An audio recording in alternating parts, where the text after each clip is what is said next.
Hello students, welcome to unlock GS academy. चलिए start करते हैं फरवरी मंथ का थर्ड सेशन, जिसमें हम न्यूज़पेपर की एग्जाम ओरिएंटेड इंपॉर्टेंट न्यूज़ को मल्टीपल चॉइस क्वेश्चन के थ्रू कवर करते हैं। तो चलिए देख लेते हैं आज हम कौन से टॉपिक डिस्कस करने वाले हैं। प्रीवियस 19 टॉपिक हम प्रीवियस 2 सेशन में कवर करा चुके हैं, जिसका लिंक आपको डिस्क्रिप्शन में मिल जाएगा। आज हम चर्चा करेंगे ग्रेट इंडियन बस्टर्ड के बारे में, देन हम जानेंगे ग्रीन वॉशिंग के बारे में, चर्चा करेंगे क्रेडिट रेटिंग एजेंसीज के बारे में और जानेंगे एंजल टैक्स के बारे में, society for world wide interbank financial telecommunication यानी कि स्विफ्ट सिस्टम के बारे में चर्चा करेंगे और जानेंगे एग्जिम बैंक यानी कि export import bank of India के बारे में, एक faster adoption manufacturing of electrical vehicle यानी कि फेम स्कीम के बारे में भी चर्चा करेंगे। और अभी बजट 2023-24 के अंतर्गत प्रधानमंत्री पर्टिकुलरली वल्नरेबल ट्राइबल ग्रुप यानी कि पीबीटीजी डेवलपमेंट मिशन की शुरुआत की गई है, तो जानेंगे इस मिशन के अंतर्गत क्या है। तो चलिए स्टार्ट करते हैं आज का इंपॉर्टेंट सेशन। ये क्वेश्चन आपका ग्रेट इंडियन बस्टर्ड से संबंधित है, जिसके रिगार्डिंग आपको 3 स्टेटमेंट दिए गए हैं। फर्स्ट स्टेटमेंट में आपसे कहा गया है कि जो ग्रेट इंडियन बस्टर्ड है ये कंसीडर किया जाता है ग्रासलैंड की फ्लैगशिप स्पीसीज के रूप में, जो कि रिप्रेजेंट करता है ग्रासलैंड इकोलॉजी की हेल्थ को। सेकेंड स्टेटमेंट में आपसे कहा गया है कि इसका जो आईयूसीएन स्टेटस है वह इंडेंजर्ड है इन द रेड लिस्ट के अंतर्गत। थर्ड स्टेटमेंट में आपसे कहा गया है कि इसकी जो सारी पॉपुलेशन है कन्फाइंड है राजस्थान एंड गुजरात स्टेट के अंतर्गत। तो इसके रिगार्डिंग आपको करेक्ट आंसर फाइंड आउट करना है, तो चलिए देख लेते हैं इसका आंसर।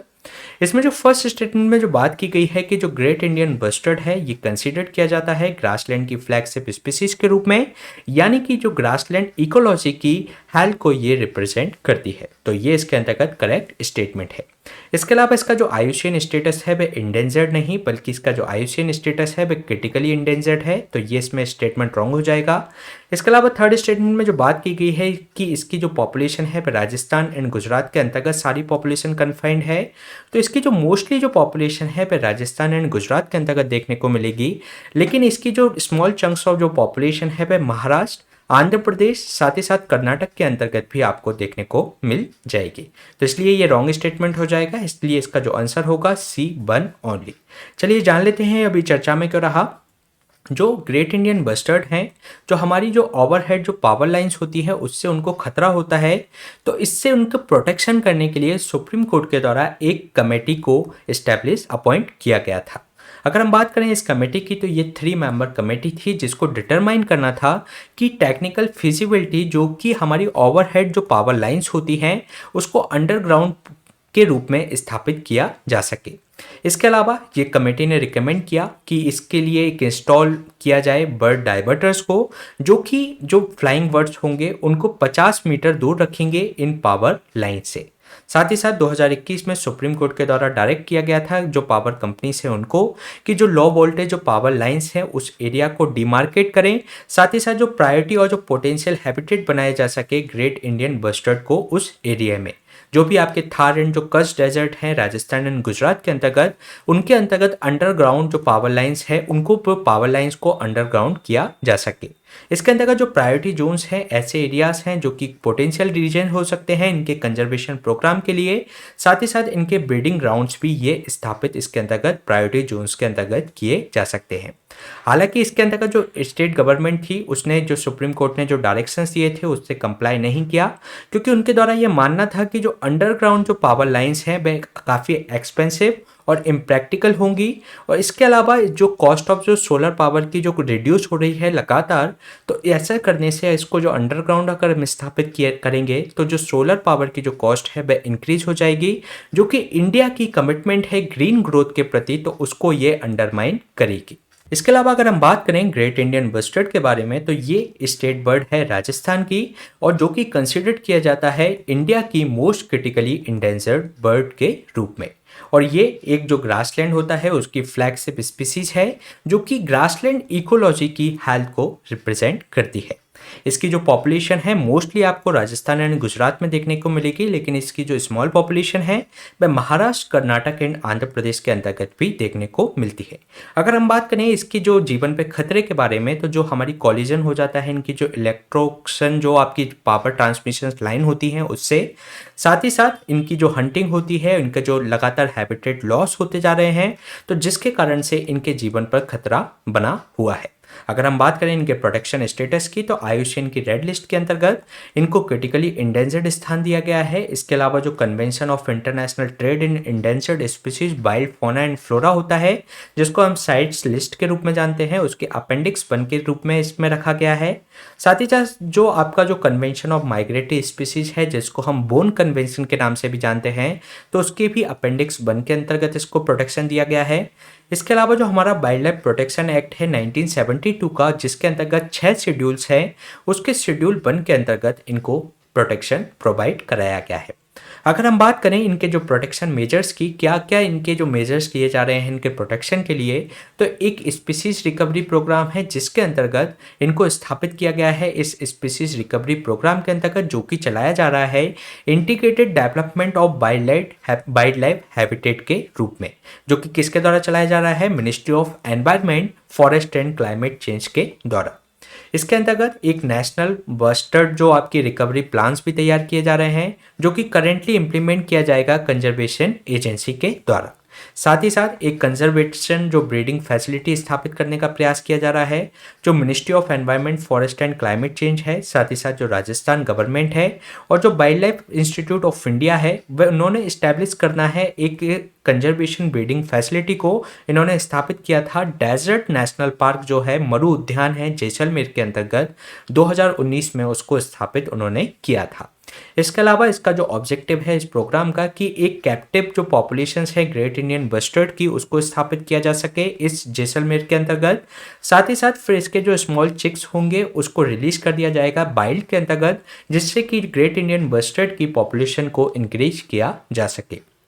इसके अलावा एक प्रोजेक्ट ग्रेट इंडियन बस्टर्ड भी चलाया जा रहा है, जो कि लॉन्च किया गया था राजस्थान गवर्नमेंट के द्वारा। इसका उद्देश्य वही है कि कंस्ट्रक्ट किया जा सके एक ब्रीडिंग इंक्लोजर को, और जो स्पीसीज है उसके लिए एक इंफ्रास्ट्रक्चर डेवलप किया जा सके, जिससे कि जो ह्यूमन का जो प्रेशर है इसके ऊपर, इस स्पीसीज के ऊपर, तो उसको उससे दूर किया जा सके।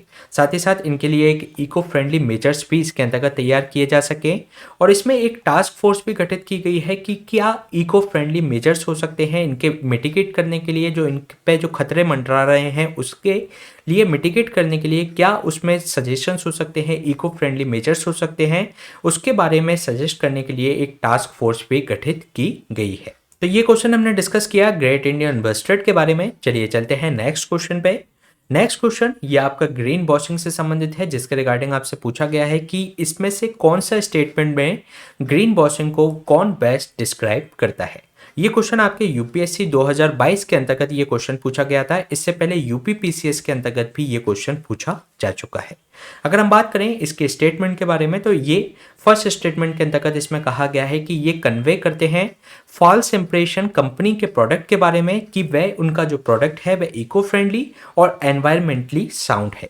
सेकेंड स्टेटमेंट में आपसे कहा गया है कि जो नॉन इंक्लूजन है इकोलॉजिकल जो और एनवायरमेंटल कॉस्ट को, जो एनुअल फाइनेंशियल स्टेटमेंट होता है कंट्री का, यानी कि जो बजट होता है उसके अंतर्गत इंक्लूड नहीं किया जाता इकोलॉजिकल एनवायरमेंटल कॉस्ट को, तो वह संदर्भित करता है ग्रीन वॉशिंग को।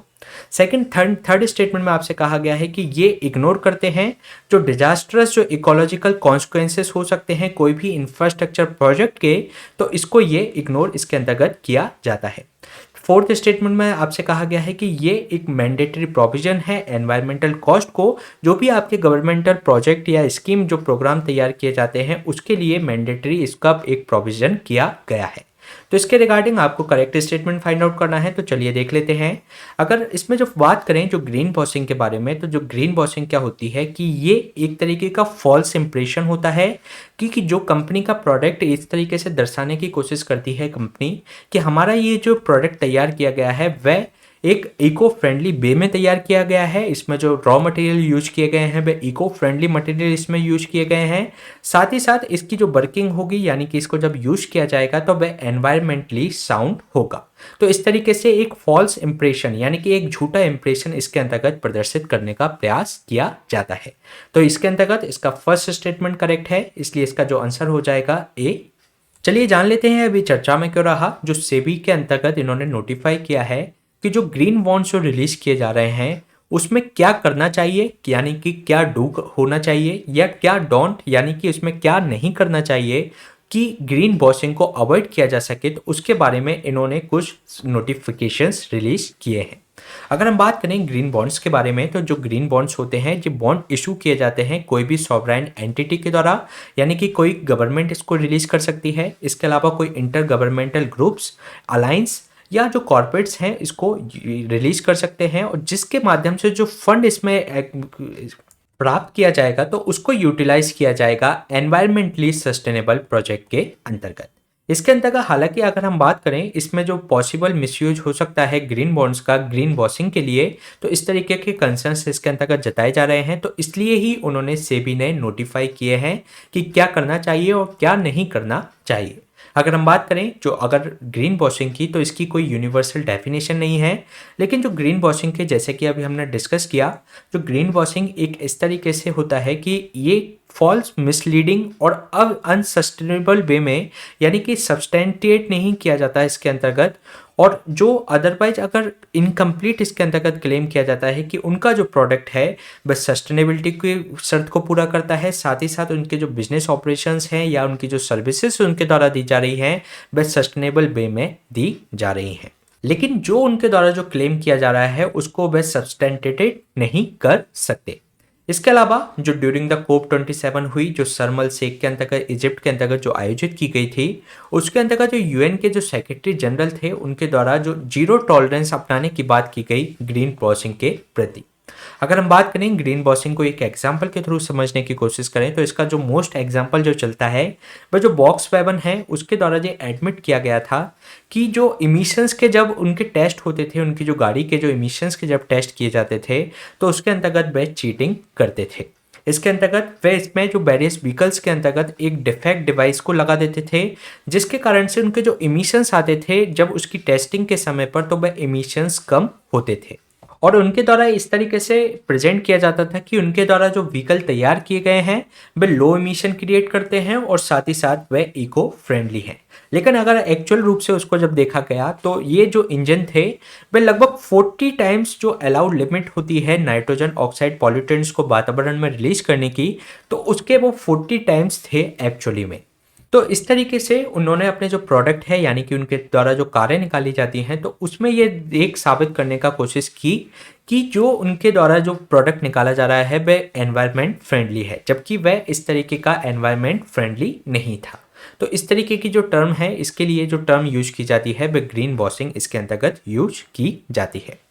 इसके अलावा इसमें जो नोटिफाई किए गए हैं सेबी के लिए ग्रीन बॉन्ड्स के लिए क्या करना चाहिए, क्या नहीं करना चाहिए इश्यूअर्स के लिए, तो उसके लिए इसमें बताया गया है कि कंटिन्यूसली इस पर मॉनिटर किया जाए जो ग्रीन बॉन्ड जो रिलीज किया जा रहा है उसके फंड पर, साथ ही साथ जो ऑपरेशन और जो इसके सस्टेनेबल रिजल्ट जो रिडक्शन ऑफ एडवर्स इम्पैक्ट करते हैं एनवायरनमेंट को, तो उसको रिड्यूस करने के लिए इसको यूज किया जा रहा है या नहीं। साथ ही साथ जो मिसलीडिंग जो लेबल्स होते हैं, जो हाइड कर लेते हैं जो ट्रेड ऑफ्स को, या जो इससे संबंधित जो डेटा है उस पर रिसर्च को हाईलाइट किया जाए, उसमें ग्रीन प्रैक्टिसेस से संबंधित, तो उसको हाईलाइट इसके अंतर्गत किया जाना चाहिए। साथ ही साथ इसको क्वांटिफाई किया जाना चाहिए जो नेगेटिव जो एक्सटर्नलिटीज होती हैं किसी भी प्रोडक्ट की, जो कि नेगेटिव एक्सटर्नलिटी के रूप में आप इस तरीके से समझ सकते हैं कि जो पर्यावरण को एक नेगेटिव रूप से इम्पैक्ट करती हैं, तो उन तरीके के प्रोडक्ट के लिए इसमें जो यूटिलाइजेशन है फंड को, इसमें ग्रीन बॉन्ड्स के अंतर्गत इसमें रेज किया जाना चाहिए। इसके अलावा इसमें जो अनट्रू क्लेम अगर कोई करता है या फॉल्स इंप्रेशन करता है, उस तरीके का कोई सर्टिफिकेशन लेता है थर्ड पार्टी एंटिटी से, तो उस पर भी नज़र इसके अंतर्गत रखी जानी चाहिए। साथ ही साथ अगर हम बात करें ग्रीन वॉशिंग के रूप में, तो इसमें के कई वेरियस फॉर्म्स में हम इसको देख सकते हैं। अगर हम बात करें फिविंग के रूप में, तो इसमें इस तरीके से ऐसा किया जाता है कि इनका जो प्रोडक्ट है इसमें पर्यावरण संबंधी यानी कि एनवायरनमेंट संबंधी इसके अंतर्गत क्लेम किए जाते हैं, और जो कि एक सिंपली ये फॉल्स होते हैं। इसके अलावा इसमें एक बैगनेस के रूप में यानी कि अस्पष्टता रखी जाती है कि यानी कि इसमें कोई डेटा ही नहीं दिया जाता और बैगनेस रखी जाती है, और जिसके कारण से इसमें यह ऐसा दिखाया जाता है कि इसमें कोई रॉ मटेरियल इसमें जो यूज किया जा रहा है उसके बारे में जानकारी ही नहीं दी जाती, यानी कि उसके बारे में पूरी तरीके से अस्पष्टता रहती है। इसके अलावा इसमें जो प्रोडक्ट को लेसर ईवल बताया जाता है, यानी कि उनका जो प्रोडक्ट है वह एनवायरनमेंट को कम तरीके से नुकसान पहुंचाता है, तो इस तरीके से इनको दर्शाने का इसके अंतर्गत प्रयास किया जाता है। इसके अलावा इसमें इरिलेवेंस यानी कि जो असंबद्धता की बात की जाती है, जिसके अंतर्गत ऐसी सामग्री को इन्होंने ये ऐसे बताते हैं कि इन्होंने ऐसी सामग्री को अवॉइड किया है इसको बनाने के लिए, इस प्रोडक्ट को बनाने के लिए कि जो कि अवैध है, यानी कि जो इलीगल रूप में अगर जो अवेलेबल होती है उस तरीके के प्रोडक्ट को इन्होंने इसके अंतर्गत यूज नहीं किया है। इसके अलावा ये एक तरीके से अपनी जो ट्रेड होती है उसको छुपाने का प्रयास करते हैं और उससे संबंधित जो ग्रीन बेस्ड उसको बताते हैं और एक सिंगल एनवायरमेंटल एट्रीब्यूट्स के रूप में उसको पेश करते हैं। साथ ही साथ उन पर कोई प्रूफ नहीं होता कि क्या इनका जो प्रोडक्ट है वह एनवायरमेंटली साउंड है, तो इससे संबंध में कोई भी उनके पास प्रूफ भी अवेलेबल नहीं होता। तो ये वेरियस फॉर्म है ग्रीन वॉशिंग इन जो फॉर्म्स के रूप में इसमें देखने को मिलती है। तो ये हमने बात की ग्रीन वॉशिंग के बारे में। चलिए चलते हैं नेक्स्ट क्वेश्चन पे। नेक्स्ट क्वेश्चन आपका क्रेडिट रेटिंग एजेंसी से संबंधित है, जिसके रिगार्डिंग आपको 3 स्टेटमेंट दिए गए हैं। फर्स्ट स्टेटमेंट में आपसे कहा गया है कि जो क्रेडिट रेटिंग एजेंसीज हैं ऐसी कंपनीज होती हैं, इसके अंतर्गत असाइन करती हैं क्रेडिट रेटिंग्स को, जो कि रेट करते हैं जो डेप्टर्स की जो एबिलिटी है कि वह वापस अपना जो डेप्ट ले रहा है यानी कि जो लोन ले रहा है उसको वापस करने में कितना सक्षम है और टाइमली जो इंटरेस्ट पेमेंट करने में कितना सक्षम है। तो इसकी जो रेटिंग की जाती है इन क्रेडिट रेटिंग एजेंसीज के द्वारा। सेकेंड स्टेटमेंट में जो बात की गई है कि जो रिजर्व बैंक ऑफ इंडिया के जो एक्ट है 1934 वह एम्पावर करता है कि आरबीआई को की रेगुलेट कर सके इन क्रेडिट रेटिंग एजेंसीज को जो कि ऑपरेट कर रही हैं इन इंडिया में।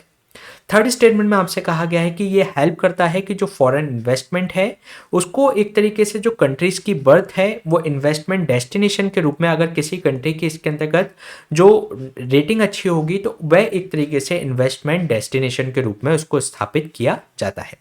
तो इसके रिगार्डिंग आपको करेक्ट आंसर फाइंड आउट करना है। तो चलिए देख लेते हैं इसका आंसर। इसमें जो फर्स्ट स्टेटमेंट में जो बात की गई है कि जो क्रेडिट रेटिंग एजेंसी है इस तरीके की कंपनी होती है जो कि असाइन करती है क्रेडिट रेटिंग को, जो कि एक तरीके से डेप्टर्स की जो एबिलिटी है उसको रेट करती हैं कि वह अपने डेप्ट को चुकाने में कितना सक्षम है, साथ ही साथ इंटरेस्ट पेमेंट करने में, टाइमली इंटरेस्ट पेमेंट करने में कितना ये कैपेबल है। तो इसके बारे में ये रेटिंग करती हैं, तो ये इसके अंतर्गत करेक्ट स्टेटमेंट है। इसके अलावा सेकंड स्टेटमेंट में जो बात की गई है कि रिजर्व बैंक ऑफ इंडिया के एक्ट 1934 के अंतर्गत एम्पावर करता है आरबीआई को कि ये रेगुलेट करे इस जो क्रेडिट रेटिंग एजेंसीज को, तो ये इसके अंतर्गत रॉन्ग स्टेटमेंट है, क्योंकि जो सेबी का अधिनियम है 1999 का, तो उसके अंतर्गत एम्पावर किया जाता है सेबी को कि वह क्रेडिट रेटिंग एजेंसीज को ऑपरेट कर सके इंडिया के अंतर्गत। तो ये इसके अंतर्गत रॉन्ग स्टेटमेंट हो जाएगा। इसके अलावा ये जो क्रेडिट रेटिंग एजेंसीज होती हैं ये हेल्प करती हैं जो हमारे बाहर से जो फॉरेन इन्वेस्टमेंट आते हैं और जो एक तरीके से इन्वेस्टमेंट डेस्टिनेशन के रूप में कंट्री को स्थापित करने में ये मदद करती है। तो ये इसके अंतर्गत करेक्ट स्टेटमेंट है, इसलिए इसका जो आंसर हो जाएगा B1 and 3 ओनली। चलिए जान लेते हैं इसके बारे में, ये अभी चर्चा में क्यों रहा। जो सेबी ने इसमें जो फ्रेमवर्क है क्रेडिट रेटिंग एजेंसी से संबंधित, तो उसके बारे में एक फ्रेमवर्क रिलीज किया है, जिसके अंतर्गत उन्होंने ये बताया है कि जो सेबी जो ऑपरेशनल जो सर्कुलर है क्रेडिट रेटिंग एजेंसी से संबंधित वह जनवरी 2023 के अंतर्गत जो रिलीज किया गया था, जो कि एक इफेक्ट में आया था 1 फरवरी को। ये एक इसमें फिर से एक फ्रेश सर्कुलर इसमें सेबी के द्वारा रिलीज किया गया है, जिसके अंतर्गत कुछ चेंजेस इंक्लूड किए गए हैं। इसमें यह कहा गया है कि क्रेडिट रेटिंग एजेंसीज को कि वे डिटेल पॉलिसी बताएं मार्च एंड तक, जो कि नॉन सबमिशन होता है क्रूशियल इन्फॉर्मेशन का अगर इश्यूअर्स के द्वारा, तो उसके रिस्पेक्ट में ये अपनी पॉलिसी निर्धारित करें। साथ ही साथ इसके जो एमडी होंगे इसके या जो इसके सीईओ होंगे क्रेडिट रेटिंग एजेंसीज के, उसके अंतर्गत कोई भी पर्सन ऐसा नहीं होगा जो क्रेडिट रेटिंग एजेंसीज के अंतर्गत जो बिजनेस रिस्पॉन्सिबिलिटी उसके पास है, और जो भी इस ये क्रेडिट रेटिंग कमेटी का भी ये मेंबर नहीं होना चाहिए। यानी कि जो बिजनेस जिसका भी वह रेट कर रहे हैं तो उसकी बिजनेस रिस्पॉन्सिबिलिटी वह व्यक्ति उस बिजनेस के अंतर्गत भी हो, साथ ही साथ इस क्रेडिट रेटिंग एजेंसीज के मेंबर ऑफ कमेटी के अंतर्गत भी शामिल हो, तो इस तरीके से नहीं चलेगा। इसके अलावा जो क्रेडिट रेटिंग एजेंसी होंगी वो कंपनी होंगी असाइन करती हैं जो क्रेडिट रेटिंग्स, जो कि डेप्टर्स की एबिलिटी को बताती हैं कि वह अपने जो इंटरेस्ट है जो कि डेप्ट है उसको लौटाने में कितना सक्षम होगा, साथ ही साथ टाइमली रूप में वह एक तरीके से इंटरेस्ट पेमेंट को करने में कितना सक्षम होगा। अगर हम बात करें भारत की, तो जो क्रिसिल है, एक इकरा है, केयर, तो इस तरीके के कुछ क्रेडिट रेटिंग एजेंसीज भारत में काम करती हैं। साथ ही साथ जो security and exchange board of India है वह क्रेडिट रेटिंग एजेंसी जो रेगुलेशन है 1999 का, वह एम्पावर करता है सेबी को कि वह रेगुलेट कर सके इन क्रेडिट रेटिंग एजेंसी जो कि ऑपरेट कर रही हैं इन इंडिया के अंतर्गत। साथ ही साथ अगर हम बात करें इनकी इंपॉर्टेंस की, तो ये फैसिलिटेट करते हैं गवर्नमेंट को कि वह बाहर कैपिटल मार्केट से, ग्लोबल कैपिटल मार्केट से वह एक बोरोइंग उठा सकते हैं, क्योंकि अगर क्रेडिट रेटिंग एजेंसीज के द्वारा किसी गवर्नमेंट की जो रैंकिंग है इसकी जो ग्रेडिंग है वह बहुत अच्छी की जाती है, तो कैपिटल मार्केट में उनको आसानी से फंड अवेलेबल हो जाता है। इसके अलावा ये अट्रैक्ट करते हैं जो फॉरेन इन्वेस्टमेंट है और जो इंडिकेट करते हैं कि ये जो कंट्री है इसकी रेटिंग अच्छी है और यहाँ पर फॉरेन इन्वेस्टमेंट एक इन्वेस्टमेंट डेस्टिनेशन के रूप में इसको स्थापित किया जा सकता है। इसके अलावा जो क्रेडिट रेटिंग एजेंसीज की जो रेटिंग होती है उसको यूज किया जाता है इन्वेस्टर्स के द्वारा, और वह एक तरीके से एनालिटिकल रिसोर्सेज के माध्यम से उस रेटिंग्स को एक तरीके से इन्वेस्टमेंट डिसीजन उसके अनुसार लेते हैं। अगर हम बात करें इससे संबंधित इशूज के बारे में, क्रेडिट रेटिंग एजेंसीज के बारे में, तो जो डोमिनेशंस है कुछ ही क्रेडिट रेटिंग एजेंसीज का, तो ये एक चिंता का विषय है। साथ ही साथ इनकी जो रेटिंग के समय इसमें क्या तरीके अपनाए गए उसके प्रति इनकी ट्रांसपेरेंसी नहीं होती है। तो ये इशू एसोसिएटेड हैं क्रेडिट रेटिंग एजेंसी से। तो ये हमने चर्चा की क्रेडिट रेटिंग एजेंसीज के बारे में। चलिए चलते हैं नेक्स्ट क्वेश्चन पे। नेक्स्ट क्वेश्चन है आपका आप एंजल टेक्स से संबंधित, जिसके रिगार्डिंग आपको 4 ऑप्शन दिए गए हैं। फर्स्ट स्टेटमेंट में आपसे कहा गया है कि जो एंजल इन्वेस्टर्स होते हैं एक हाई नेटवर्थ इंडिविजुअल्स होते हैं जो कि इन्वेस्ट करते हैं इनकी पर्सनल इनकम को जो भी स्टार्टअप्स हैं, जो भी स्मॉल एंड मीडियम स्केल जो कंपनीज हैं उसके अंतर्गत। सेकेंड स्टेटमेंट में आपसे कहा गया है कि जो एंजल टैक्स है इसको फॉर्मली आपके जो सेक्शन 56 सब क्लॉज 2 है इनकम टैक्स एक्ट के अंतर्गत इसको इंट्रोड्यूस किया गया था 2010 के अंतर्गत। थर्ड स्टेटमेंट में आपसे कहा गया है कि जो एग्जेम्पशंस दी गई हैं एंजल टैक्स के लिए कंपनीज के लिए, उनका जो टर्नओवर 500 करोड़ से ज़्यादा है ओल्ड रूल के अनुसार, तो उनको इसके अंतर्गत एग्जेम्पशंस दी गई हैं। फोर्थ स्टेटमेंट में आपसे कहा गया है कि जो एग्जेम्पशंस दी गई हैं एंजल टैक्स के लिए जो कि इंक्रीज है, इनका जो रेवेन्यू है 200 करोड़ के आसपास है, तो नए रूल के अनुसार तो इसके अंतर्गत उनको एग्जेम्पशंस प्रोवाइड कराई गई है। तो इसके अंतर्गत आपको करेक्ट स्टेटमेंट फाइंड आउट करना है। तो चलिए देख लेते हैं इसका आंसर। इसमें जो फर्स्ट स्टेटमेंट में जो बात की गई है कि जो एंजल इन्वेस्टर्स होते हैं एक हाई नेटवर्थ इंडिविजुअल्स होते हैं और जो कि इन्वेस्ट कर सकते हैं इनकी जो पर्सनल इनकम, जैसे कि अंबानीज हो गए, ये हाई नेट वर्थ इंडिविजुअल्स हो गए, तो ये एक तरीके से इन्वेस्ट कर सकते हैं इनकी जो पर्सनल इनकम है। जो भी नए स्टार्टअप्स हैं उनको अगर उसका आइडिया पसंद आता है तो वह उसके अंतर्गत इन्वेस्ट करते हैं। तो ये इसके अंतर्गत करेक्ट स्टेटमेंट है। इसके अलावा सेकेंड स्टेटमेंट में जो बात की गई है कि जो एंजल टैक्स है ये फॉर्मली ये सेक्शन 56 सब क्लॉज 2 है, तो उसके अंतर्गत इनकम टैक्स का जो एक इसमें धारा है उसके अंतर्गत इसको इंट्रोड्यूस किया गया था 2010 में। तो इसको 2010 में नहीं बल्कि 2012 में इसको इंट्रोड्यूस किया गया था, इसलिए ये रॉन्ग स्टेटमेंट हो जाएगा।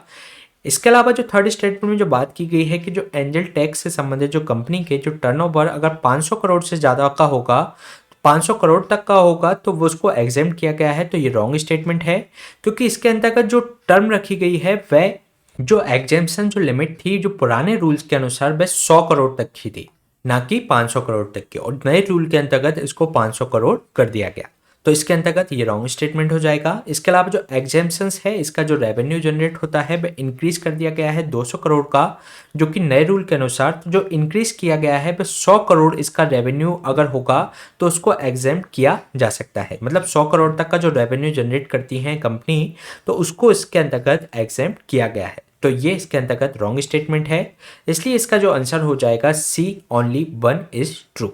चलिए जान लेते हैं इसके बारे में। जो गवर्नमेंट है उसने प्रपोज किया है कि जो फॉरेन इन्वेस्टर्स हैं वो भी एंजल टैक्स की एम्बिट के अंतर्गत आएंगे, जो कि अभी तक केवल इंडियन रेजिडेंट पर ही लगता था, वह अब फॉरेन इन्वेस्टर्स पर भी एंजल टैक्स लगाया जा सकता है। अगर हम बात करें एंजल इन्वेस्टर्स की, तो जो एंजल इन्वेस्टर्स होते हैं एक तरीके से एंजल यानी कि जो आप परी कह सकते हैं उसके समान ही होते हैं, जो कि एक हाई नेट वर्थ इंडिविजुअल होते हैं, जैसे कि टाटा हो गए या अंबानीस हो गए, तो एक हाई नेट वर्थ इंडिविजुअल्स हो गए जो कि इनकी पर्सनल इनकम्स को कोई भी इनको अगर स्टार्टअप्स का कोई आइडिया पसंद आ जाता है, कोई भी स्मॉल एंड मीडियम स्केल जो कंपनी है उसका आइडिया अगर पसंद आ जाता है तो उसके अंतर्गत ये इन्वेस्ट करते हैं अपनी पर्सनल इनकम को। अगर हम बात करें इसके जो क्यों इसने एक तरीके से इम्पोर्टेंस इसने गेन की है, क्योंकि जो एंजल इन्वेस्टर्स होते हैं वे फाइनेंस करते हैं स्मॉल स्टार्टअप्स को, और ऐसी स्टेज पर वे उसको एक तरीके से फंड प्रोवाइड कराते हैं जब उनको मुश्किल होता है कोई भी जो ट्रेडिशनल सोर्सेस हैं फंड जुटाने के लिए, जैसे कि कोई बैंक्स हो सकते हैं या फाइनेंशियल इंस्टीट्यूशंस हो सकते हैं, तो उससे वे आसानी से फंड जुटाने में असमर्थ होते हैं। तो उस समय पर ये जो एंजल इन्वेस्टर्स हैं इनको फंड प्रोवाइड कराते हैं, तो इसी कारण से इसकी इम्पोर्टेंस काफ़ी ज़्यादा बढ़ जाती है। इसके अलावा अगर हम बात करें जो क्वालिफिकेशंस क्या होनी चाहिए एंजल इन्वेस्टर्स के लिए, तो कोई भी इंडिविजुअल जो इन्वेस्टर्स है एक उसके पास जो नेट टेंजिबल जो एसेट्स हैं तो वह उस पर लगभग एटलीस्ट 2 करोड़ की टेंजिबल एसेट्स होनी चाहिए, लेकिन इसमें जो उसका जो प्राइमरी जो रेसिडेंस है वह इसके अंतर्गत 2 करोड़ की लिमिट के अंतर्गत शामिल नहीं होना चाहिए। इसके अलावा जो इंडिविजुअल है जो अर्ली स्टेज में जो इन्वेस्टमेंट जो एक्सपीरियंस होना चाहिए उसको, और जो सीरियल एंटरप्रेन्योर होना चाहिए और सीनियर मैनेजमेंट प्रोफेशनल होना चाहिए, और उसको लगभग 10 साल का एक्सपीरियंस होना चाहिए कॉर्पोरेट के अंतर्गत।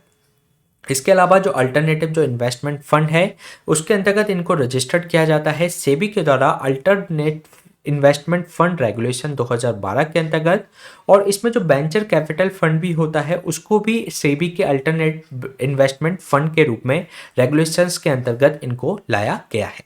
इनको अल्टरनेट इन्वेस्टमेंट फंड इसलिए कहा जाता है जैसे कि हमारी जो स्टॉक्स होते हैं उसके अंतर्गत जो इक्विटी जो मार्केट होती है उसके अलावा ये जो हमारी जो फाइनेंशियल मार्केट होती है उसका जो शेयर जो मार्केट होता है उसका केवल इतना ही मार्केट है। इसके अलावा अगर कोई फाइनेंस जुटाता है और उसका जो अल्टरनेटिव यानी कि जो इक्विटी के अलावा कोई अल्टरनेट माध्यम से फाइनेंस जुटाना वह क्या कहलाता है, अल्टरनेटिव इन्वेस्टमेंट फंड। इसके अलावा अगर हम बात करें एंजल टैक्स के बारे में, तो जो एंजल टैक्स है वह 30% टैक्स लगाया जाता है अनलिस्टेड कंपनी को, जितना भी उसने शेयर जो हैं एबव जो फेयर मार्केट वैल्यू से ऊपर जो उन्होंने लॉन्च किए हैं तो उसके ऊपर उनका 30% टैक्स उस रेट से लगाया जाता है। इसके अलावा ये जो कंसीडर किए जाते हैं कॉरपोरेशन इनकम के अंतर्गत जो टैक्स को, और जो स्टार्टअप्स हैं जो एंजल इन्वेस्टर्स के अंतर्गत जो फाइनेंस करते हैं मोस्ट टिपिकली जो इस टैक्स के अंतर्गत अफेक्ट होते हैं।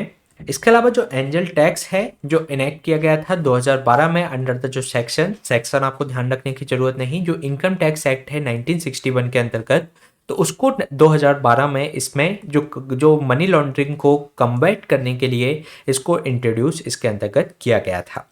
इसके अलावा अगर हम बात करें जो नए रूल्स आए हैं एंजल टैक्स के, तो ये ज़्यादा इंपॉर्टेंट नहीं है, फिर भी इनको हम देख लेते हैं। जो प्रीवियसली जो एंजल टैक्स जो एग्जेम्पशंस थी वह रेवेन्यू अगर कोई कंपनी जनरेट करती है 25 करोड़ से ज़्यादा तब उस पर टैक्स लगता था, लेकिन अब इस लिमिट को बढ़ाकर 100 करोड़ इसके अंतर्गत कर दिया गया है। ये बात की हमने रेवेन्यू की। इसके बाद जो अगर टर्नओवर अगर 100 बिलियन इसका अंतर्गत अगर डॉलर का होता है टर्नओवर जो, और ये एटलीस्ट 250 मिलियन डॉलर का होता है, तो उसके अंतर्गत उसको वे टैक्स फ्री होता है नॉन रेजिडेंट इंडियंस के लिए।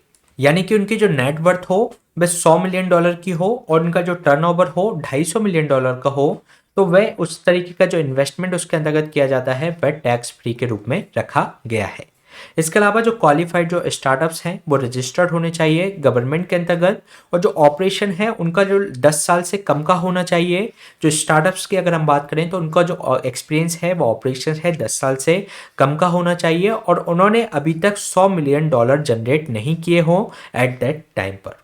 तो उस तरीके के स्टार्टअप्स के अंतर्गत इसको इन्वेस्टमेंट किया जा सकता है। साथ ही साथ जो स्टार्टअप हैं इनको रिक्वायर्ड होता है कि उनके जो फेयर मार्केट जो वैल्यू है इनके जो शेयर्स की उनको ग्रांट किया जाए सर्टेन इन्वेस्टर्स के, जैसे कि कैटेगरी वन जो अल्टरनेटिव इन्वेस्टमेंट फंड होते हैं उसके अंतर्गत इसको इंट्रोड्यूस किया जाता है। अगर हम बात करें इसमें जो वेंचर कैपिटल्स होते हैं एक एंजल इन्वेस्टर्स होते हैं, अगर इनके डिफरेंस की बात करें तो वेंचर कैपिटलिस्ट भी उसी तरीके से होते हैं। कोई भी नया वेंचर स्टार्ट हो रहा है तो उसके अंतर्गत ये इन्वेस्ट किए जाते हैं, लेकिन जो एंजल और वेंचर कैपिटलिस्ट के बीच में कुछ डिफरेंस हैं। अगर हम उनके बारे में बात करें तो जो वेंचर जो कैपिटल होती है उसके अंतर्गत जो ये इन्वेस्ट करते हैं कई ज़्यादा मनी को, जबकि इसमें जो हाई नेटवर्थ जो इंडिविजुअल्स होते हैं वे कंपैरेटिवली लेस इसके अंतर्गत जो वेंचर कैपिटल की कंपैरेटिवली लेस अमाउंट को इन्वेस्ट करते हैं। इसके अलावा जो वेंचर कैपिटलिस्ट के अंतर्गत ये जो इन्वेस्ट करते हैं पीपल्स की मनी को, साथ ही साथ बिजनेस अदर बिजनेसेस हैं उनकी मनी को भी इसके अंतर्गत इन्वेस्ट किया जा सकता है। लेकिन इसमें जो उनकी जो हाई नेटवर्थ जो इंडिविजुअल्स होते हैं वह अपनी मनी को यानी कि स्वयं की इनकम को इसके अंतर्गत इन्वेस्ट करते हैं। इसके अलावा ये प्रोफेशनल इन्वेस्टर्स होते हैं वेंचर कैपिटलिस्ट, और इसके अंतर्गत जो मनी है वह उसके अंतर्गत इन्वेस्ट करते हैं, जबकि जो एंजल इन्वेस्टर्स होते हैं वह एक तरीके से प्रोफेशनल इन्वेस्टर्स नहीं होते। इसके अलावा जो ऑलवेज ये मोटिवेट करते हैं, इनका एक तरीके से जो मेन फोकस होता है इसके रिटर्न पर होता है। जितना ये इन्वेस्ट कर रहे हैं वापस इसको कितना रिटर्न मिल जाएगा उसके बारे में इनका ज़्यादा जोर रहता है। जबकि एंजल ये जो होते हैं वह एक तरीके से इनको कंपनी जो नई स्टार्टअप जो कंपनी है उसका आइडिया पसंद आ जाता है, तो इस तरीके से उसमें वह इन्वेस्ट करके उनका प्रॉफिट से उसमें ज़्यादा सरोकार नहीं होता। तो ये डिफरेंसेस हैं वेंचर कैपिटलिस्ट और ये आपके जो एंजल इन्वेस्टर्स होते हैं उनके बीच में। तो ये क्वेश्चन हमने डिस्कस किया एंजल टैक्स के बारे में। चलिए चलते हैं नेक्स्ट क्वेश्चन पे। नेक्स्ट क्वेश्चन आपका society for world wide interbank financial telecommunication से संबंधित है, जिसके रिगार्डिंग आपको 3 स्टेटमेंट दिए गए हैं। फर्स्ट स्टेटमेंट में आपसे कहा गया है कि ये जो सिस्टम है सेटल करता है मनी को खुद, साथ ही साथ ये जो प्रोवाइड कराता है इंस्ट्रक्शन मैसेज फॉर जस्ट कि वह स्पेसिफिक फंड्स को दे सके और रिसीव कर सके। सेकेंड स्टेटमेंट में आपसे कहा गया है कि ये कंट्रोल किया जाता है सेंट्रल बैंक ऑफ द जो G7 कंट्रीज के हैं उनके द्वारा, और जो यूरोपियन सेंट्रल बैंक है और नेशनल बैंक ऑफ बेल्जियम के द्वारा इसको कंट्रोल किया जाता है। इसके अलावा थर्ड स्टेटमेंट में जो बात की गई है कि जब बैंक है जब मेंबर बन जाता है स्विफ्ट का, तो इसका जो इंस्ट्रक्शन जो मैसेज है उसको एक जो क्लियर करता है उसका सिक्योर कर देता है इमीडिएटली, और जो ट्रांजेक्शन है इसमें आसानी से बहुत जल्दी होने लगते हैं। तो इसके रिगार्डिंग आपको करेक्ट आंसर फाइंड आउट करना है, तो चलिए देख लेते हैं इसका आंसर। इसमें जो फर्स्ट स्टेटमेंट में जो बात की गई है कि इसमें जो सेटल्स करता है मनी को इटसेल्फ, तो जब मनी को लेन देन करने में ये सहायक नहीं होता, बल्कि इससे संबंधित जो ट्रांजेक्शन से संबंधित जो इंफॉर्मेशन है तो उसको ये प्रोवाइड कराता है, तो ना कि ये मनी का सेटलमेंट करता है। तो इसके अंतर्गत ये रॉन्ग स्टेटमेंट हो जाएगा।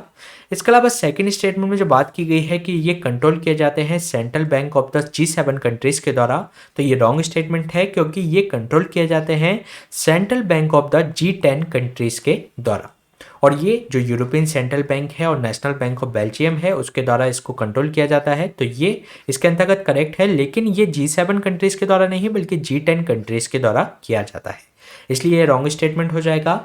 इसके अलावा थर्ड स्टेटमेंट में जो बात की गई है कि जब बैंक इसका मेंबर बनता है स्विफ्ट का, तो इसके जो इंस्ट्रक्शन होते हैं मैसेज वह सिक्योर रूप से इसमें एक तरीके से मैसेज क्लियर होने लगते हैं, जिससे कि इसका जो ट्रांजेक्शन है वह काफ़ी ज़्यादा क्विक हो जाता है। तो ये इसके अंतर्गत करेक्ट स्टेटमेंट है, इसलिए इसका जो आंसर हो जाएगा C3 ओनली। चलिए जान लेते हैं अभी चर्चा में क्यों रहा। जो रिसेंटली रसिया ने प्रपोज किया है आरबीआई को कि वह रसिया का जो एक इंफॉर्मेशन सिस्टम है जिसका नाम है the system for transfer of financial message यानी कि SPFS सिस्टम को वह एक अल्टरनेटिव माध्यम के रूप में अपनाए स्विफ्ट के। अगर हम बात करें स्विफ्ट के रूप में स्विफ्ट के बारे में, तो ये फॉर्मली जाना जाता है society for world wide inter bank financial telecommunication के रूप में, जो कि एक ट्रस्टेड मैसेजिंग सिस्टम है बैंक्स के बीच में और अदर फाइनेंशियल इंस्टीट्यूशन के बीच में एंड इन द वर्ल्ड। अगर हम बात करें ये मनी को सेटल नहीं करता, यानी कि मनी के लेन देन को सेटल नहीं करता, बल्कि उससे संबंधित जो मैसेज होता है मनी के ट्रांजैक्शन से संबंधित मैसेज, तो उसको ये प्रोवाइड कराता है इन द सिक्योर मैनर में, जिससे कि जो आपके इसमें जो मनी होती है उसको आसानी से रिसीव और उसको दिया जा सकता है किसी भी स्पेसिफिक फंड्स को। ये कंट्रोल किया जाता है जो सेंट्रल बैंक्स है G10 कंट्रीज का उसके द्वारा, इसमें जो यूरोपियन सेंट्रल बैंक और जो नेशनल बैंक ऑफ बेल्जियम है इसके द्वारा इनको कंट्रोल किया जाता है। इसके अलावा इसको इस्टेब्लिश किया गया था 1973 में और ये बेस्ड है बेल्जियम के अंतर्गत। अगर हम बात करें जो 10 कंट्रीज की जो G10 कंट्रीज के अंतर्गत, तो इसमें है Belgium, Canada, France, Germany, Italy, Japan, Netherland, Sweden, Switzerland, United Kingdom और यूनाइटेड स्टेट्स इसके अंतर्गत शामिल हैं। ये कंसल्ट करते हैं, कोऑपरेट करते हैं इकोनॉमिक रूप से, मॉनेटरी और फाइनेंशियल मैटर्स पे। इसके अलावा अगर हम बात करें जो स्विफ्ट से पहले जो सिस्टम था वह था टेलेक्स, और ये डिसकंटिन्यू कर दिया गया और इसमें जो इश्यूज आ रहे थे कि इसमें स्पीड लो थी या सिक्योरिटी कंसर्न्स थे, तो इसके कारण से टेलेक्स को हटाकर स्विफ्ट सिस्टम लाया गया। इसके अलावा इसमें लगभग 11,000 मेंबर्स इसमें ऐड हो चुके हैं और 200 कंट्रीज के इसके अंतर्गत मेंबर हैं। और ये जब शुरुआत हुई थी इसकी 1973 में, तो स्विफ्ट एक इंटीग्रल पार्ट बन गया था ग्लोबल ट्रेड का। और इंडिया का जो फाइनेंशियल सिस्टम है वो एक्सेस करता है स्विफ्ट सिस्टम को, लेकिन जो ईरान और जो नॉर्थ कोरिया है वह इससे बाहर हो चुके हैं। इसके अलावा भी रसिया को भी स्विफ्ट से बाहर कर दिया गया है। इसके अलावा अगर हम बात करें स्विफ्ट वर्क कैसे करता है, तो इसमें एक स्विफ्ट कोड होता है और ये जो स्विफ्ट कोड होता है ये लगभग 8 कैरेक्टर्स का होता है जो कि आइडेंटिफाई करता है। जैसे कि हम इसको एक एग्जांपल से समझने की कोशिश करें तो जे UNCRITMM ये कोड हो गया, यानी कि ये एक 8 कैरेक्टर का स्विफ्ट कोड है। तो इसमें जो फर्स्ट जो 4 कैरेक्टर हैं यानी कि UNCR, तो वह फर्स्ट जो 4 कैरेक्टर हैं वह इंस्टीट्यूट के कोड को संदर्भित करते हैं। इसके अलावा अगर हम बात करें इसमें जो दूसरे जो अनदर जो टर्म है यानी कि IT, जो तो वह कंट्री के कोड को बताते हैं, जैसे कि IT का मतलब हो गया इटली से। इसके अलावा जो नेक्स्ट 2 कैरेक्टर्स, जो लास्ट 2 कैरेक्टर्स बचे, वह बताते हैं जो लोकेशंस है या सिटी के कोड को उसमें बताते हैं, जैसे कि इसके अंतर्गत मिलान को रूप में उसमें बताया गया है। इसके अलावा इसमें जो 3 जो अनदर कैटेगरी इसमें कैरेक्टर्स हो सकते हैं, जैसे कि इसमें जो वो ऑप्शनल होते हैं, जैसे कि उसमें कोई ऑर्गेनाइजेशन है तो वह उसमें संदर्भ में अपने कोड को उसके अंतर्गत असाइन कर सकता है किसी भी इंडिविजुअल ब्रांचेस को। तो इसमें ये आपका 8 कैरेक्टर का तो होता ही है, और इसमें बैंक अगर ब्रांचेस इसमें ऑप्शनल होती है और उसको 11 कैरेक्टर का बनाया जा सकता है। और जब जो स्विफ्ट है का जब मेंबर बन जाता है कोई भी बैंक, तो उसका जो ट्रांजैक्शन है, उसका जो मैसेज, ट्रांजैक्शन संबंधित जो मैसेज हैं वे सिक्योर रूप से एक तरीके से बहुत जल्दी क्लियर हो जाते हैं, जिससे जो ट्रांजैक्शन होता है वह क्विक रूप में इसमें किया जा सकता है। इसके अलावा अगर हम बात करें जो अल्टरनेटिव जो सिस्टम डेवलप हो गए हैं स्विफ्ट से संबंधित, तो जैसे कि आपने बात की कि रसिया ने प्रपोज किया है कि RBI को कि वह इस सिस्टम को अपनाए। तो जो SPFS जो सिस्टम है, system for transfer for financial messages, तो ये रशियन के द्वारा इसमें डेवलप किया गया है और ये इसने इस्टेब्लिश करना शुरू कर दिया था जब रशिया जो सेंट्रल बैंक के द्वारा जब इन्वेजन किया था उन्होंने 2014 में क्रीमिया पर, तो तब से ही इन्होंने इसको स्टार्ट कर दिया था। इसके अलावा चाइना के द्वारा भी एक सिस्टम तैयार किया गया है स्विफ्ट से संबंधित, जो आपका जिसका नाम है cross border inter bank payment system. इसके अंतर्गत CIPS के अंतर्गत ये काफ़ी छोटा है और ये रफली अभी केवल 1300 फाइनेंशियल इंस्टीट्यूशन ही इसके अंतर्गत पार्टिसिपेट कर रहे हैं और मोस्ट ऑफ देम है वह इनडायरेक्ट रूप से ही इसमें पार्टिसिपेट करते हैं। इसके अलावा कुछ एक प्राइवेट फर्म ही है जिसमें फाइनेंशियल टेक्नोलॉजी कंपनी है जिसका नाम है रिपल, तो उसने भी एक प्लेटफॉर्म जनरेट किया है एक इंटरलेजर प्रोटोकॉल के अंतर्गत, जो कि एक टेक्नोलॉजी क्रिप्टो करेंसी की जो टेक्नोलॉजी होती है उसके आधार पर ये काम करता है।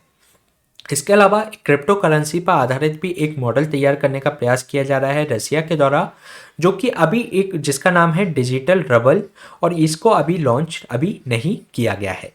साथ ही साथ अगर हम बात करें ये जो हमारे भारत के संदर्भ में ये जो टर्म्स काफ़ी ज़्यादा उपयोगी होती हैं, मतलब ये आपको काफ़ी समय में सुनने को देखने को मिलती हैं कि IFSC कोड। तो इसके बारे में अगर हम जानें तो जो IFSC जो कोड होता है ये यूनिक होता है, लगभग 11 डिजिट अल्फ़ा न्यूमेरिक कोड होता है जो कि यूज किया जाता है ऑनलाइन फंड ट्रांसफ़र करने के लिए, जैसे कि NEFT होता है, जो RTGS होता है, या जो इंस्टेंट जो मनी जो पेमेंट सिस्टम होता है, तो उसके अंतर्गत इसको यूज किया जाता है। और जो RBI के द्वारा बैंक के लिए, किसी भी बैंक के लिए IFSC कोड निर्धारित किए जाते हैं। और अगर हम जो बात करें नेट बैंकिंग की, तो सबसे पहले हमें IFSC कोड ही डालना पड़ता है। इसमें जो हर बैंक के पास इसमें एक यूनिक कोड होता है, यूनिक IFSC कोड होता है, किसी भी 2 ब्रांच का एक सेम IFSC कोड नहीं हो सकता। इसके अलावा अगर बैंक मर्ज हो जाते हैं तो भी उसका एक अलग IFSC कोड बना रहता है। अगर हम बात करें इसके फॉर्मेट की, तो इसमें फर्स्ट 4 डिजिट होते हैं वह IFSC के अंतर्गत रिप्रेजेंट करते हैं बैंक्स के नाम को, और जो लास्ट के अगर जो 6 कैरेक्टर्स की बात करें तो वह रिप्रेजेंट करते हैं ब्रांच को, और जो 5th कैरेक्टर होता है वह इसके अंतर्गत 0 होता है। यानी कि इसमें जो 11 डिजिट हैं उसका जो फिफ्थ डिजिट होगा 0, इसके पहले जो रहेंगे वे आपके बैंक के उसको बताते हैं कि रिप्रेजेंट करते हैं बैंक को, और जो लास्ट के जो 6 कैरेक्टर हैं वे रिप्रेजेंट करते हैं उस बैंक की ब्रांच को। तो इस तरीके से आईएफएससी कोड होता है 11 डिजिट अल्फा न्यूमेरिक कोड। इसके अलावा जो MISR भी होता है एक मैग्नेटिक इंक कैरेक्टर रिकॉग्निशन। तो ये एक 9 डिजिट कोड होता है जो कि आइडेंटिफाई करता है किसी भी पर्टिकुलर बैंक ब्रांच के जो इलेक्ट्रॉनिक क्लियरिंग जो सिस्टम होते हैं उसको ये रिप्रेजेंट करता है। जैसे कि आपकी जो चेकबुक होती है तो उसके अंतर्गत आपको MICR कोड उसके अंतर्गत देखने को मिल जाएगा। तो हर एक का एक बैंक ब्रांच का एक अलग MICR कोड होता है। जब भी मशीन के अंतर्गत चेक क्लियर करने के लिए डाला जाता है तो इसके माध्यम से ही वह MICR कोड के माध्यम से ही वह उस चेक को क्लियर करता है। इसमें अगर हम बात करें इसके फॉर्मेट की तो जो फर्स्ट 3 जो डिजिट होते हैं वह जो रिप्रेजेंट करते हैं उस सिटी को, नेक्स्ट जो 3 डिजिट्स होते हैं रिप्रेजेंट करते हैं बैंक के कोड को, और जो लास्ट 3 जो डिजिट्स होते हैं वह बैंक ब्रांच कोड को इसके अंतर्गत रिप्रेजेंट करते हैं। तो ये क्वेश्चन हमने डिस्कस किया स्विफ्ट सिस्टम के बारे में। चलिए चलते हैं नेक्स्ट क्वेश्चन पे। नेक्स्ट क्वेश्चन है आपका एग्जिम बैंक से संबंधित, जिसके रिगार्डिंग आपको 3 स्टेटमेंट दिए गए हैं। फर्स्ट स्टेटमेंट में आपसे कहा गया है कि जो एग्जिम बैंक है सेटअप किया गया था 1982 में under the reserve bank of India act 1934 के अंतर्गत। सेकेंड स्टेटमेंट में आपसे कहा गया है कि ये एक एपेक्स फाइनेंशियल इंस्टीट्यूशन है जो कि फाइनेंस करता है, फैसिलिटेट करता है, जो इंडिया का इंटरनेशनल ट्रेड है उसको इसके द्वारा प्रमोट किया जाता है। थर्ड स्टेटमेंट में आपसे कहा गया है कि ये wholly owned by the government of India के द्वारा इसको होली ओन्ड किया जाता है। तो इसके रिगार्डिंग आपको करेक्ट आंसर फाइंड आउट करना है। तो चलिए देख लेते हैं इसका आंसर। इसमें जो फर्स्ट स्टेटमेंट में जो बात की गई है कि जो एग्जिम बैंक है इसको सेटअप किया गया था reserve bank of India act 1934 के अंतर्गत, तो ये रॉन्ग स्टेटमेंट है, क्योंकि जो एग्जिम जो एक्ट है 1981 का तो उसके अंतर्गत इसको स्थापित किया गया था। इसके अलावा इसमें जो सेकेंड स्टेटमेंट में जो बात की गई है कि ये एक एपेक्स फाइनेंशियल इंस्टीट्यूशन है जो कि फाइनेंस करती है, फैसिलिटेट करती है, साथ ही साथ प्रमोट करती है इंडिया की इंटरनेशनल ट्रेड को, तो ये करेक्ट स्टेटमेंट है। इसके अलावा ये Holi own government of India इसको होली ओन करती है, तो ये भी इसके अंतर्गत करेक्ट स्टेटमेंट है। इसलिए इसका जो आंसर हो जाएगा B 2 and 3 ओनली। चलिए जान लेते हैं इसके बारे में। जो exporter importer bank of India है, रिसेंटली मिनिस्ट्री ऑफ फाइनेंस ने अनाउंस किया है कि वह सेट करेंगे एक subsidiary of EXIM bank at the gift city है जो कि गुजरात में जो IFSC जो सेंटर है वहाँ पर, तो उसके अंतर्गत इसको स्थापित किया जाएगा। अगर हम बात करें जो एग्जिम बैंक की तो इसको सेटअप किया गया था 1982 में under the export import bank of India act 1981 के अंतर्गत। ये एक एपेक्स फाइनेंशियल इंस्टीट्यूशन है जो कि फाइनेंस करता है, फैसिलिटेट करता है, प्रमोट करता है इंडिया की फाइनेंशियल इंटरनेशनल ट्रेड को। साथ ही साथ ये गवर्नमेंट ऑफ इंडिया के द्वारा होली ओन किया जाता है और ये लैंड करता है एक्सपोर्ट फ्रॉम द इंडिया। कोई भी अगर इसको बायर्स हैं या जो इंडियन सप्लायर्स हैं तो उनको एक्सपोर्ट करने के लिए या इंपोर्ट करने के लिए ये फंड प्रोवाइड कराता है और ये रेगुलेट किया जाता है RBI के द्वारा। तो ये इसके अंतर्गत हमने बात की एग्जिम बैंक के बारे में। चलिए चलते हैं नेक्स्ट क्वेश्चन पे। नेक्स्ट क्वेश्चन है आपका faster adoption and manufacturing of electrical vehicle scheme के बारे में, जिसके रिगार्डिंग आपको 3 स्टेटमेंट दिए गए हैं। फर्स्ट स्टेटमेंट में आपसे कहा गया है कि जो फेम इंडिया जो स्कीम है वह पार्ट है national electrical mobility mission plan का, जिसका मेन थ्रस्ट है कि जो फेब के अंतर्गत इंकरेज किया जाए इलेक्ट्रिकल व्हीकल को सब्सिडी प्रोवाइड करके। सेकेंड स्टेटमेंट में आपसे कहा गया है कि इसको मॉनिटर किया जाता है under the ministry of road transport and highways के द्वारा। थर्ड स्टेटमेंट में आपसे कहा गया है कि इसका जो बेनिफिट है इंसेंटिव्स के रूप में एक्सटेंड किया जाता है ओनली दोज व्हीकल्स जो कि फिट हैं एडवांस बैटरी जैसे कि लिथियम आयन जो बैटरीज होती हैं उनके लिए, या उससे संबंधित कोई टेक्नोलॉजिकल जो बैटरीज हैं उनके लिए अगर वह सही होते हैं तो उनको ही इसके अंतर्गत फंड इंसेंटिव्स प्रोवाइड कराए जाते हैं। तो इसके रिगार्डिंग आपको करेक्ट आंसर प्रोवाइड कराना है। तो चलिए देख लेते हैं इसका आंसर। इसमें जो फर्स्ट स्टेटमेंट में जो बात की गई है कि जो फेम इंडिया है एक पार्ट है national electrical mobility mission plan का, तो ये इसमें करेक्ट है। साथ ही साथ ये इसका जो मेन थ्रस्ट है कि इंकरेज किया जाए इलेक्ट्रिकल व्हीकल्स को उसको सब्सिडी प्रोवाइड करा के, तो ये इसके अंतर्गत करेक्ट स्टेटमेंट है। इसके अलावा सेकेंड स्टेटमेंट में जो बात की गई है कि ये मॉनिटर किया जाता है ministry of road transport and highways के द्वारा, तो ये रॉन्ग स्टेटमेंट है क्योंकि ये जो मिनिस्ट्री ऑफ हैवी इंडस्ट्रीज है तो उसके अंतर्गत इसको मॉनिटर किया जाता है। तो ये इसके अंतर्गत रॉन्ग स्टेटमेंट हो जाएगा। साथ ही साथ थर्ड स्टेटमेंट में जो बात की गई है कि इसका जो इंसेंटिव्स का जो बेनिफिट्स है उन्हीं तक दिया जाता है जो भी व्हीकल हैं जो यूज कर सकते हैं इस एडवांस बैटरीज जैसे कि लिथियम आयन बैटरीज या अदर न्यू टेक्नोलॉजिकल बैटरीज को, तो उन्हीं को ही इसके अंतर्गत इंसेंटिव्स दिया जाता है। तो ये इसके अंतर्गत करेक्ट स्टेटमेंट है, इसलिए इसका जो आंसर हो जाएगा बी 1 एंड 3 ओनली।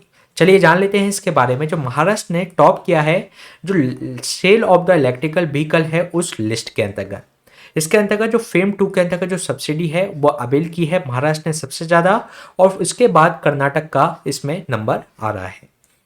अगर हम बात करें फेम इंडिया स्कीम की तो ये पार्ट है national electrical mobility mission plan का, जिसका उद्देश्य मेन उद्देश्य ये है कि इनकरेज किया जा सके इलेक्ट्रिकल व्हीकल को, किसके द्वारा, उनको सब्सिडी प्रोवाइड करा के। इसमें अगर हम बात करें फेम इंडिया स्कीम की तो इसका जो उद्देश्य है इंसेंटिवाइज किया जाए व्हीकल सेगमेंट्स को। इसके जो 2 फेजेस हैं, फेज 1 था जो 2015 से 2019 तक चला, और जो सेकंड फेज है स्टार्ट हुआ था 2019 में जो कि कंप्लीट हो गया 31 मार्च 2022 को। ये जो स्कीम है कवर करती है हाइब्रिड और इलेक्ट्रिकल टेक्नोलॉजीज को, साथ ही साथ इसके अंतर्गत कोई माइल्ड हाइब्रिड या स्ट्रॉन्ग हाइब्रिड व्हीकल्स को भी इसके अंतर्गत शामिल किया जा सकता है।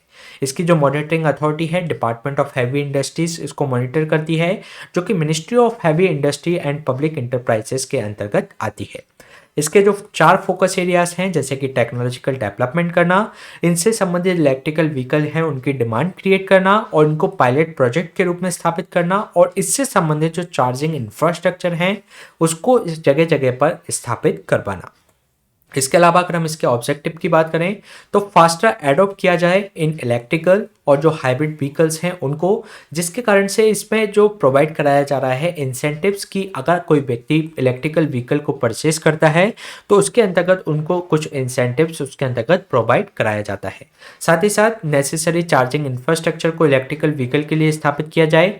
साथ ही साथ इशू किया जाए एनवायरमेंटल पॉल्यूशन जो फ्यूल जो सिक्योरिटी है उसके अंतर्गत जो इसको इलेक्ट्रिकल व्हीकल अपनाकर इससे हम बच सकते हैं।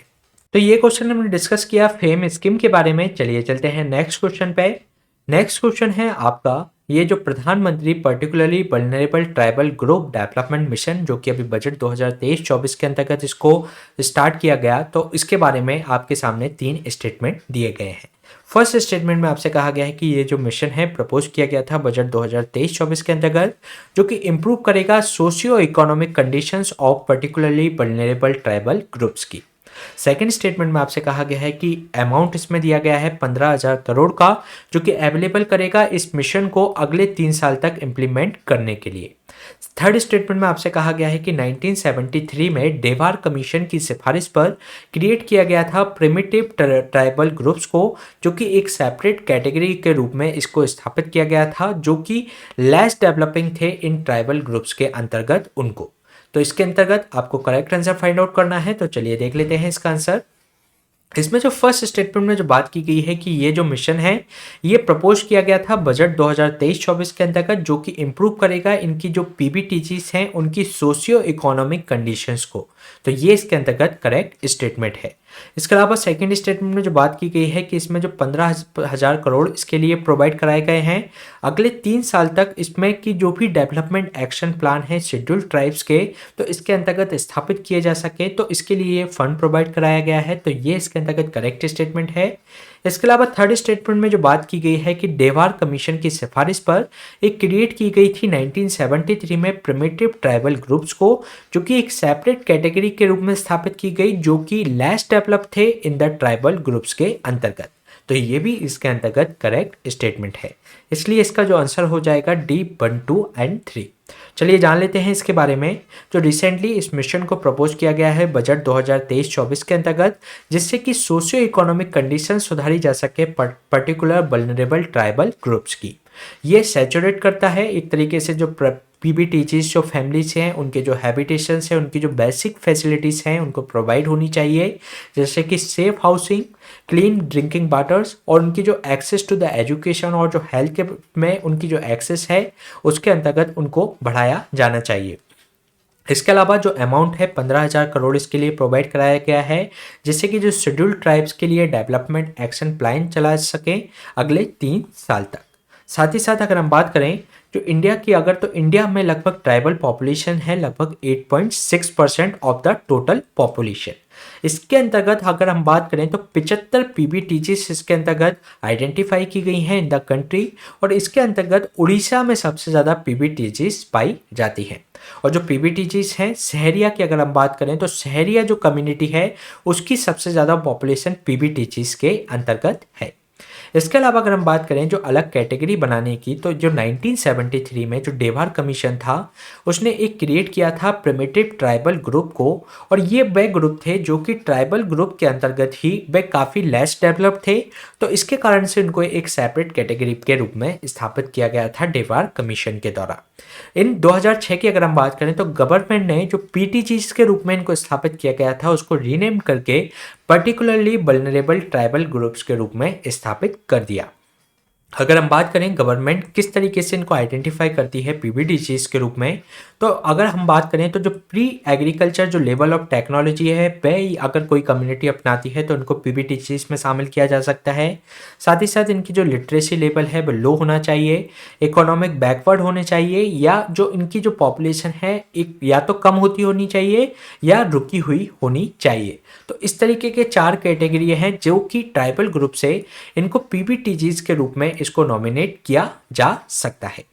इसके अलावा अगर हम बात करें इस बजट के अंतर्गत, तो इसके अंतर्गत सप्तऋषि का एक प्रायोरिटी सेक्टर्स को इसमें 7 प्रायोरिटीज को अपनाया गया है जिसको सप्तऋषि के रूप में डिनोट किया गया है। तो इसके अंतर्गत जो आपके एक जो सप्तऋषि के अंतर्गत जो 7 जो प्रायोरिटीज के अंतर्गत एक प्रायोरिटीज है कि रीचिंग द लास्ट माइल, यानी कि जो अंतिम पायदान पर जो बैठा व्यक्ति है उस तक हमारी योजनाओं और हमारे द्वारा जो लाभ प्रोवाइड कराए जा रहे हैं, यानी कि सरकार के द्वारा जो लाभ प्रोवाइड कराए जा रहे हैं उसको लास्ट अंतिम पायदान पर बैठे हुए व्यक्ति तक प्रोवाइड कराया जाए। तो इसके अंतर्गत जो पीबीटीजी से संबंधित मिशन भी इसी के अंतर्गत शामिल किया गया है। इसके अलावा फाइनेंशियल असिस्टेंस दिया जाएगा जो माइक्रो इरिगेशन है, जो ड्रॉट प्रोन एरिया है कर्नाटक के अंतर्गत, तो उसके अंतर्गत इसको दिया जाएगा।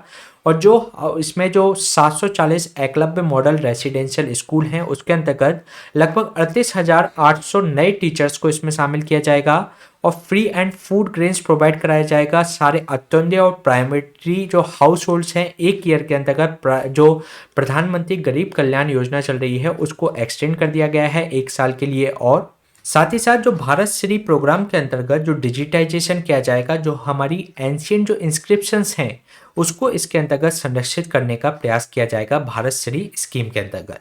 साथ ही साथ जो पीएम आवास योजना का जो आउटले है उसको भी 66% इन्हेंस कर दिया गया है। इसके अंतर्गत ही जो प्रधानमंत्री जो पीबीटीजीज डेवलपमेंट जो मिशन है इसी के अंतर्गत लॉन्च किया गया है।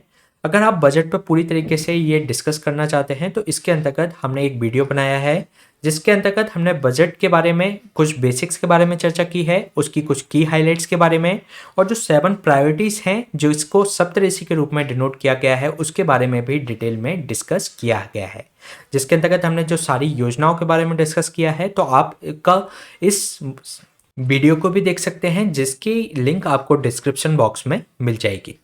इसी तरीके के सेशन हम आपके बीच में लाते रहेंगे। प्लीज़ स्टे ट्यून, और आप हमसे इस टेलीग्राम चैनल से भी जुड़ सकते हैं। Subscribe the unlock GS academy. Thank you.